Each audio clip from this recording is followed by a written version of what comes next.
સરદાર વલ્લભભાઈ પટેલની 150મી જન્મ જયંતિ નિમિત્તે યોજાયેલી પદયાત્રા દરમિયાન નર્મદાના ગરુડેશ્વર તાલુકાના ખડગદા ગામે ગ્રામ સભા અને ભવ્ય લોક ડાયરો યોજાયો હતો.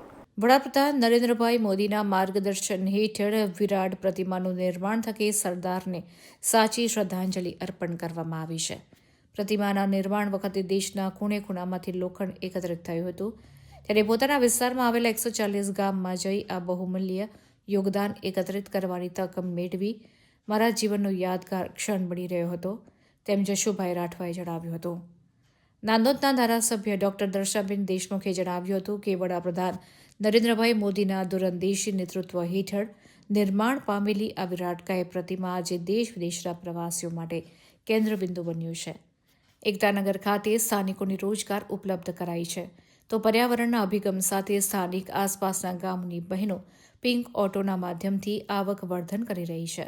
ધારાસભ્ય ડોક્ટર દેશમુખે સ્વદેશી વસ્તુઓને અપનાવવા આહવાન કર્યું હતું.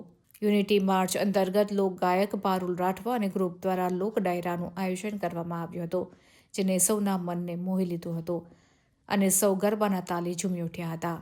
આ અવસરે જિલ્લા પંચાયત પ્રમુખ ભીમસિંહભાઈ તડવી, જિલ્લાના અગ્રણી નીલરાવ, ધવલભાઈ ભટ્ટ, પૂર્વ ધારાસભ્ય પ્રવીણભાઈ માંકડિયા, જિલ્લાના અધિકારીઓ સહિત મોટી સંખ્યામાં પદયાત્રીઓ ઉપસ્થિત રહ્યા હતા.